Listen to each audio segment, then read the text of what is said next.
You deserved everything you got. This is a union city. That is a Philadelphia tradition. Seize the means of podcasting. Oh, God, the boss has crushed us. Let me tell you one thing else. In oldie-timey times, Who said it? Kanye West or Thomas we Paine? will not raw dog reality for that one. The pleasure of the flesh is in solidarity. The Scab Buster. It's going to be wholly unprofessional. Eight together strong. Let that be your mantra. Welcome to the Labor John podcast, where we stake a claim under the mistletoe of the working class history of Philadelphia and the surrounding world. My name is Samta James Claus. I'm the co-host of this little program we have. And I'm joined today by... I'm a Jew. And my name's Gabe Christie. No one knew that, Gabe. No, You're telling a lot of people are learning a lot about you right now. Yep. Does that have anything to do with our story that we're going to be telling them today? Weirdly, it actually does in a very Okay. in a very tangential way. All right. So go on. Well, Gabe, I was just going to ask you, what are we going to learn about today? And I was going to ask you. You like bread, right? I love bread. I would eat bread all fucking day if I could. I totally agree, and I love bread too. But weirdly, bread has to be baked. And then... Yeah. I'm familiar with the concept. Yes. Usually baked by people. All right. And those people, for some reason, like to be paid for their labor. All right. I appreciate you holding our hands through this as well. I'm making sure everyone understands where we're coming from here. Okay. And in 1946... 1,883 bakers in Philly went on strike for wages, hours, and conditions, or wages, hours, and benefits. All right. And that's what we're going to be talking about today, the 1946 bakers' strike. So bread baking was a very important industry in Philly. And especially, we have to take a step back to the 1940s, the quaint good old days. When your bread was produced much more locally, and then delivered to your local grocer or whatever store you were buying your groceries from. Sometimes it would just be delivered to like small bakery retail or bakery retails, or the bakeries themselves would have a retail store like out front of the bakery that you could go to. All of the bread production was much more local. There were a number of bakeries in Philly. In total, they produced about 1.5 million loaves of bread every day. Oh my God. Uh-huh. That's a lot of bread, man. Yeah. And that fed about 4 million people in the greater Philly area. So that wasn't just like the population of Philly at the time wasn't 4 million, but this fed basically all of southeastern Pennsylvania. Because in addition to this, there were thousands of delivery drivers that would every day go into Philly, pick up bread, ship it out to all the grocers in the surrounding counties. So Philly and Norristown were two major bread producers in the region. Bread hubs, yeah. Now, conditions in these bakeries were not great. Oh, man. Yeah, because, conditions in any industrial food plant aren't necessarily great because you're dealing with massive industrial equipment, especially with bakeries, you're dealing with very high heat. Yeah. And the work was almost 24/7. So they were working on a 6-hour day schedule. The men were making 84 cents an hour, which, according to amortization.org, is about $13.69. All right.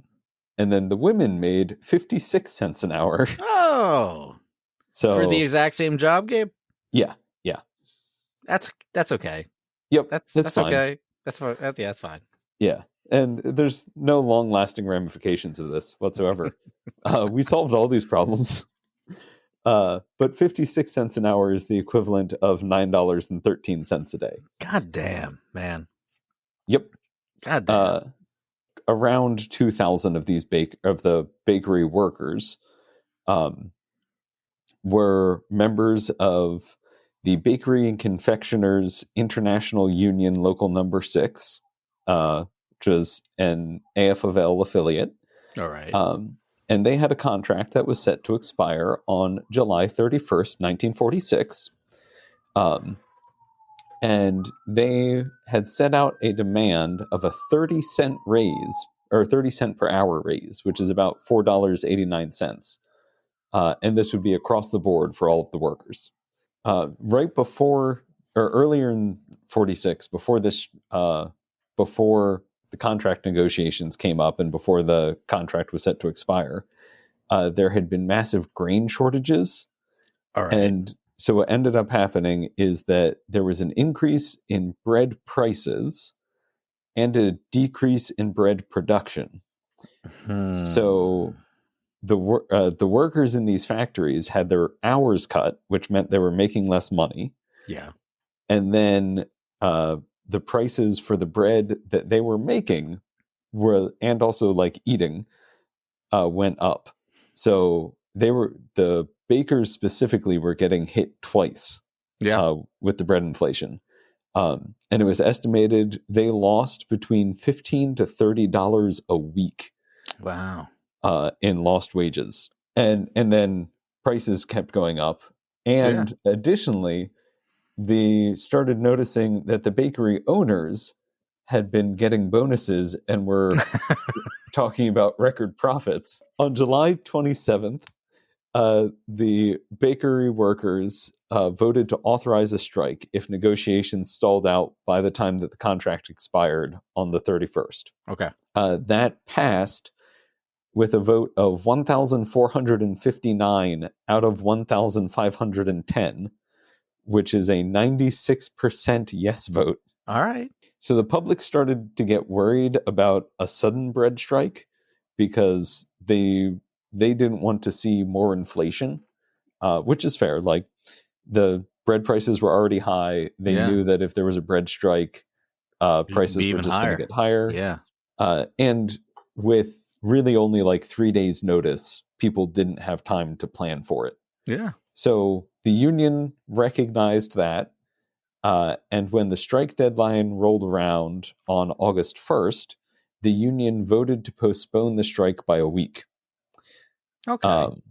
Yeah. That's nice. And while all of that was going on, there was also a potential strike of 8,000 Campbell's workers in Camden. And then Teamsters and warehouse workers in the food delivery business were also possibly going to go on strike, all within like a week of each other. So, damn. Philly was just like, oh, we're just going to starve if all of this happens.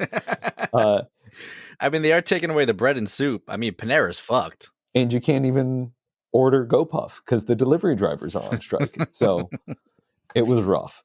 But the union recognized, like, okay, we're going to lose public support almost immediately if all of these things happen at the same time. They delayed it for a week, gave people time to prepare. Fast forward to August 8th. Second strike deadline came up. But in a last-ditch attempt to avoid any kind of major upset, federal negotiators stepped in and called a meeting at 11 a.m. in the Widener building on Chestnut Street, which is still there. Yeah. The meetings, though, didn't actually go anywhere. Neither side gave any concessions. So they had two negotiation meetings facilitated by federal negotiators. Nothing happened. Mm-hmm. So by August 10th, the bakery bosses had offered 16 cents an hour, which is about $2.60. All right. The union was sticking to their demand of 30 cents an hour for raises. And by 5 p.m. on August 10th, the strike was on. All right. Because nothing had actually changed. Even with government mediators there. Yep. You think if someone would be able to get something done, it's the government. They're great at that. So 1,883 bakery workers went out on strike, shutting down 13 production facilities, for 8 different bakery companies. Wow. They were Freihofer, General, Fleischmann, Parkway, and Mies. Those 5 were all in Philly. And then they had Spalding, Showman Brothers, and Continental in Norristown. All right. The strike immediately halted the production of 2/3 of the city's bread supply. All right. 1 million loaves of the 1.5 million that were produced every day. The bakery owners sent their representatives or lobbyists down to Washington to ask for an intervention on their behalf. Then there were also some concerns from the public that the ingredients were going to spoil during the strike, because that was what had caused the bread shortage or the grain shortage, was grain crops spoiling in the field. Okay. So everyone was freaked out that all of the flour was going to rot, and the bakery companies had to put out all of these like press releases saying like, no, we have refrigeration for everything, it'll be fine, don't worry, because people were legit freaking out about it. And as part of their strike declaration, the union also offered out an olive branch to the company and had their rock bottom rate of a 20-cent per hour raise as a way to just kind of like bridge the gap between 16 cents and 30. But again, the baking companies refused and said that they're sticking to 16 cents an hour as their final offer. Jesus God. So retail stores began informally rationing the amount of bread that customers could purchase. And basically every day, every grocer ran out of bread by noon. So you'd have to get there like really early in the morning, and you were only ever allowed to purchase 1 loaf. That's giving me some 2020 vibes, man. I don't like it. Yeah. So yeah, imagine like 2020 toilet paper, but for bread. They're interchangeable in my household. You still okay, there, Gabe? You still there? We're gonna roll right past that. Roll right past that. More bread puns. I like it. And toilet paper puns. God damn it. Okay, so the union's business manager, Raymond Bowling, offered to negotiate with all of the firms individually so that they could reach resolutions more quickly. But the lawyer who was hired by all 8 firms together stated that any decision made by any single firm would necessarily affect all of the other firms, and therefore they would all negotiate as a single block. Oh yeah, so Bowling also noted that the 2 firms, General and Continental, had production facilities in other cities, and that was probably why they were so adamant about sticking to the 16 cent per hour raise. Yeah. Because they knew that if they offered a 30-cent raise in Philly, every other city that they were in was going to start demanding a 30-cent raise. Sure. And so they were terrified about that.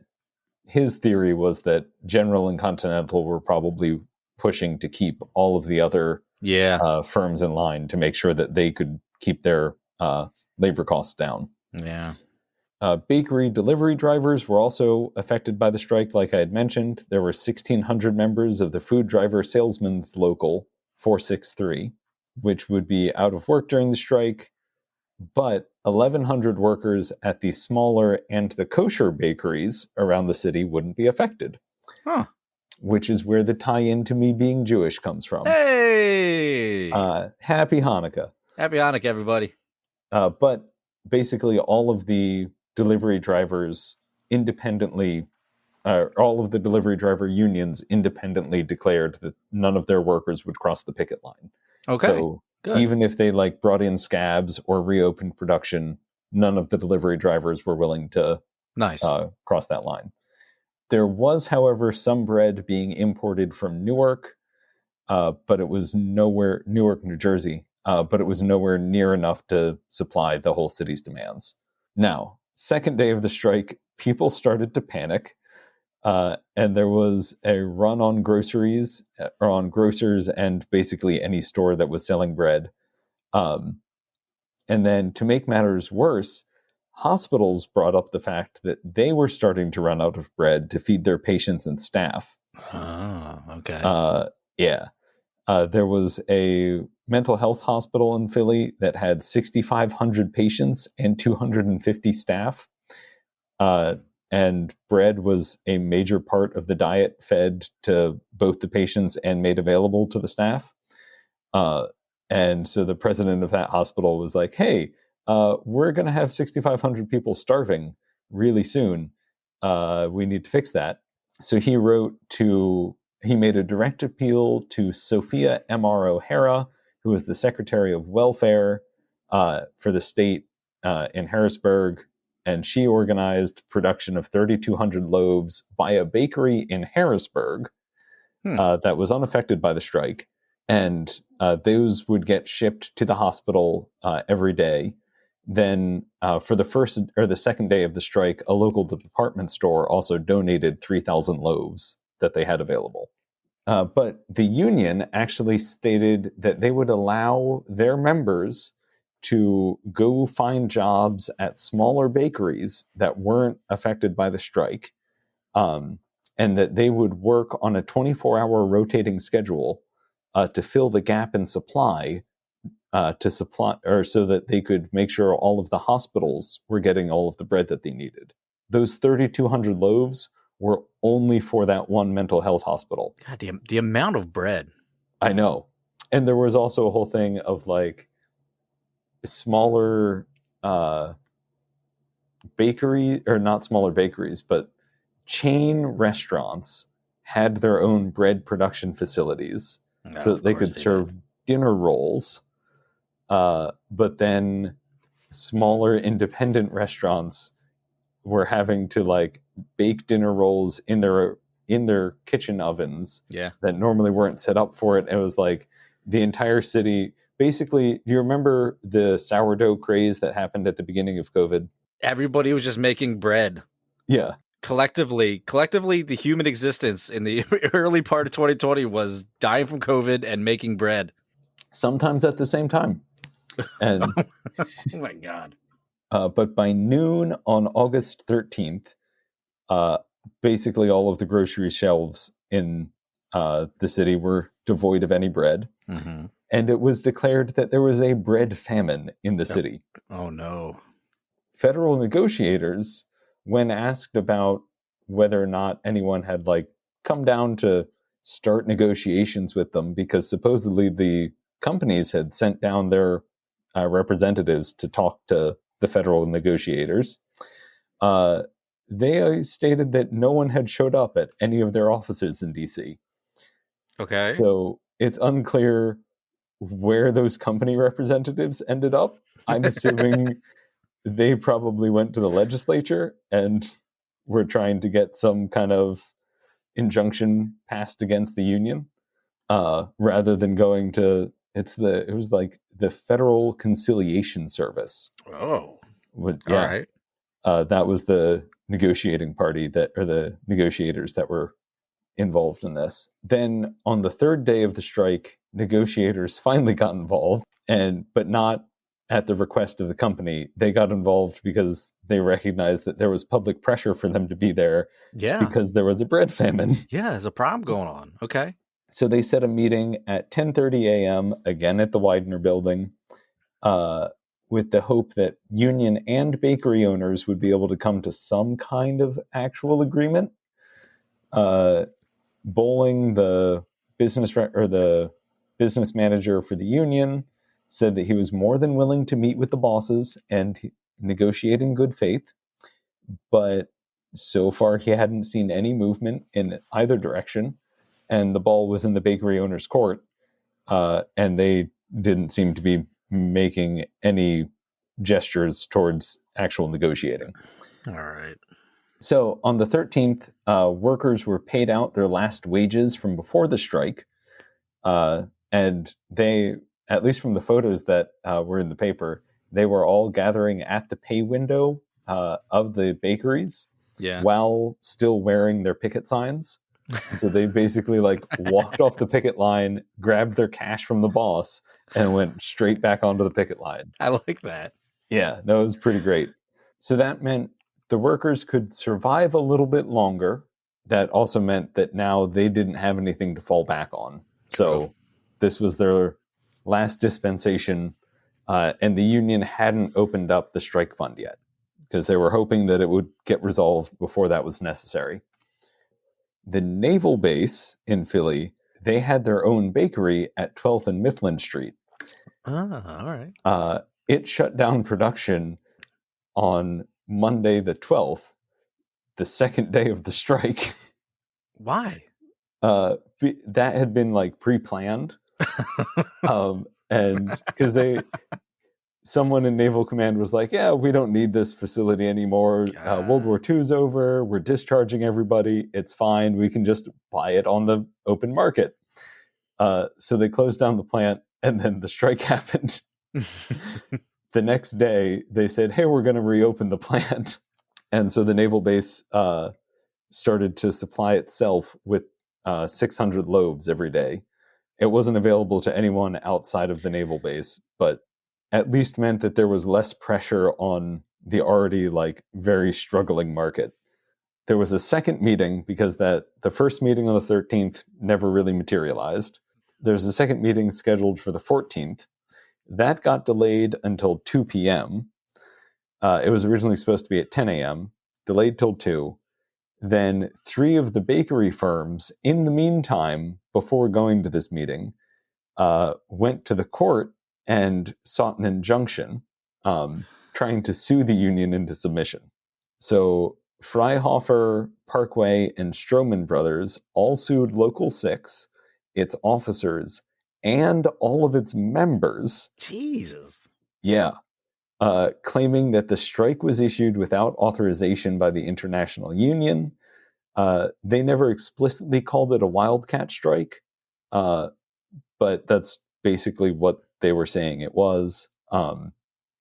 They said the strike was in violation of their contract, which prohibited strikes while the contract was still in effect. And they said that the contract couldn't be terminated except with the approval of the International Union, which never officially terminated it. So even though the contract expired on July 31st, they were saying because they never received notification from the International Union that it had expired, it was still in effect, and therefore they couldn't strike. The goal here wasn't even to win the suit. It was just to tie the union up and get the courts to pass an injunction. Oh, they also said that there was never a meeting held by the union local to discuss the offers that were made by management, the 16 cent an hour raise, which meant that the negotiating committee's refusal to accept the offer wasn't valid. But luckily, they brought that to Judge Joseph Sloan, and luckily he at least wasn't automatically willing to crush the union under the iron boot of the courts. So that's such a low bar. Yeah, I know. Like, I was very surprised at how good this guy was. So he said that he wouldn't act until the conciliation committee's efforts to end the strike peacefully were exhausted. All right. So he was willing to let the federal negotiators take the lead. Yeah. And like actually let whatever process exists run its course first. And then I like that. All right. Yeah. I'm surprised. I know. That all happened in like the morning and early afternoon of the 14th. 2 p.m. on the 14th, they did have that meeting in the Widener building finally. Federal mediators stepped in, started to actually oversee negotiations and try and push everyone towards an actual agreement. They suggested, or on the 16th, federal mediators suggested 4 points. The first, the strike had to be immediately terminated. Then within 24 hours of this, the companies would provide the union with a proposal covering all points of dispute, which were an increase in wages, a decrease in hours from a 6 to a 5 day work week, and then also the union was asking for a 5 cent per hour bonus for night shift work. All right. That's fair. Yeah. After those 24 hours and the company providing a proposal, the union would have 24 hours to accept or reject the proposal. So that meant they had to, the union's contract committee had to review it, then bring it to a general vote of members, and have that back all within 24 hours. Good luck with that. Yeah. Then, in the event of a rejection, both parties would have 48 hours to select a third-party arbiter to determine a solution that would be amenable and binding to both parties. The 52-man contract committee met at 4 p.m. on Saturday, August 17th, to come up with an answer to those 4 points that the federal conciliators, or the federal negotiators, suggested. And they rejected all 4 of them and determined that they would continue with the strike, which they also recognized could put them in the crosshairs for the injunction, because Judge Sloan was saying that if the federal negotiations don't work, then I'll consider an injunction. Sloan. And Sauser, the attorney for the companies, said that it might make it easier for Judge Sloan to decide to order the workers back to their jobs. Judge Sloan was expected to respond on the 19th, which is the Monday after. He accepted the case and started hearing arguments from both sides on August 19th. The union was arguing that the petition for an injunction should just be thrown out altogether, because the court had no authority to force the workers back to work one way or the other. Okay. Because this was also in the common pleas court as opposed to a federal district court. I'm not entirely clear why they went to common pleas versus a federal district court, because most of the time these injunctions are federal, but I think that was part of the reason why the union was arguing that. I'm not well versed enough in neither am I, Gabe. 1940s labor law to answer that. And the bosses responded to that with all of their normal arguments that the strike was illegal, workers shouldn't be allowed to have voices, and they should all just get back to work and stop complaining. All right. The normal ones. Yeah, the normal shit. But Judge Sloan surprised me again, because instead of actually holding hearings on the legality of the court cases or the strike, Judge Sloan took this as an opportunity to basically act as as an independent arbiter, and force the union and the companies into negotiations. All right. Because he had them there as a captive audience, because they legally had to be in the courtrooms. Sly dog, you. So he basically just reopened negotiations. And so in a side room of the common pleas court in Philly, they started reopening negotiations. I like that. First day was August 20th. It went pretty rough. After 6 hours of negotiations, there was no movement. Man. Bosses were still unwilling to budge on 16 cent raises. So even after over a week of striking and the entire city freaking out because there's no bread, the bosses were still unwilling to give anything more than a pittance in raises. That's not surprising at all, really. So, and even after the union had brought down their offer 11.5 cents. That's insane. Judge Sloan cut off the negotiations after 6 hours and said that both parties had to return at 11 a.m. the next day. Additionally, they brought in representatives from the International Union who were called up to assist with negotiations, because at this point it had only been Local 6. The attorneys for the bakeries, or for the bakery companies, were also complaining that the pickets were preventing Teamsters and delivery drivers from making bread deliveries or taking on commissions to deliver bread, which What? they were claiming this led to a loss of $100,000 per week in collective wages for the delivery drivers. One, there was no bread being made to deliver.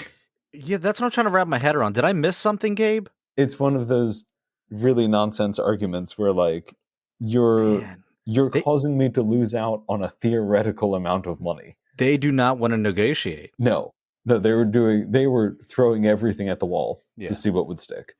And also the pickets never said, or the bakers union never said that they wouldn't allow delivery drivers through the picket line. Uh-huh. The delivery drivers said, we're not crossing the picket line.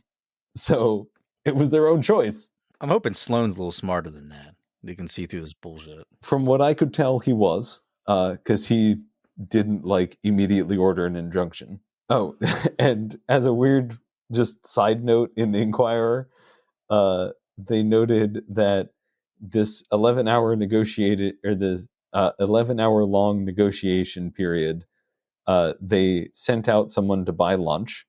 All right. And the lunch that was served was sandwiches on bread.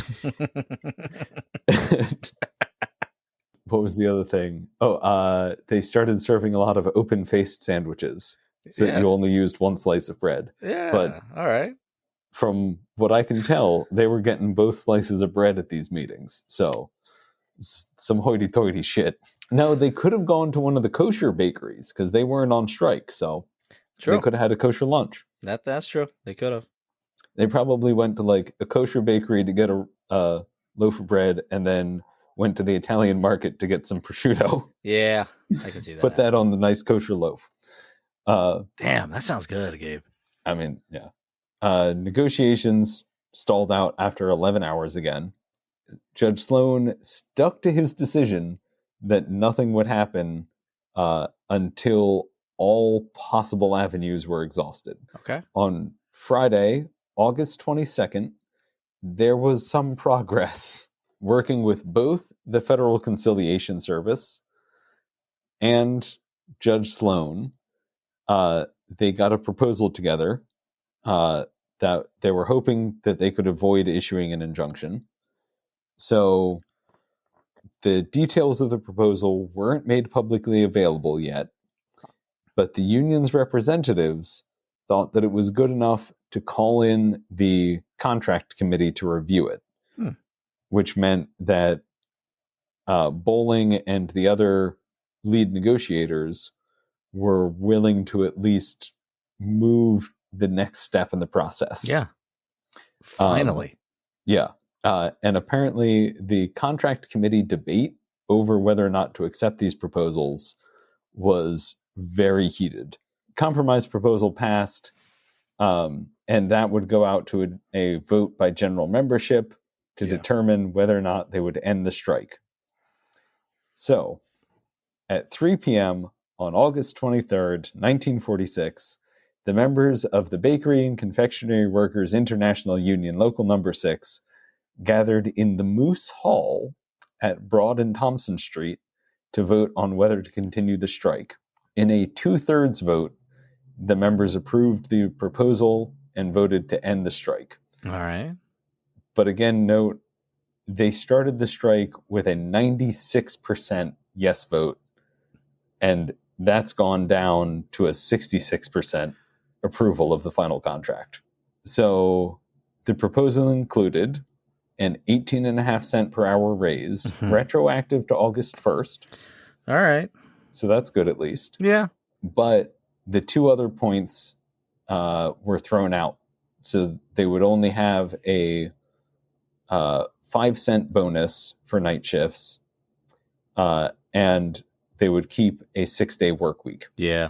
In the end, I don't know. No, I do think one of the things that they were probably trying to do, or because this contract was only effective for a year. Damn, all that for a 1-year contract. Well, I think that was on purpose, though, because then they knew that they could build support over the next year. Okay. So they can leapfrog off it. Yeah. Okay.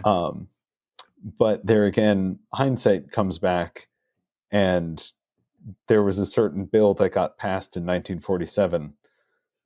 Nobody expects the Taft-Hartley Act. Yeah. Which, like, there was no way that they could have known. Yeah. I mean, and they were still doing their best. But I wanted this to be a cheerier episode. Gabe, that's every single episode you try to do, man. I know.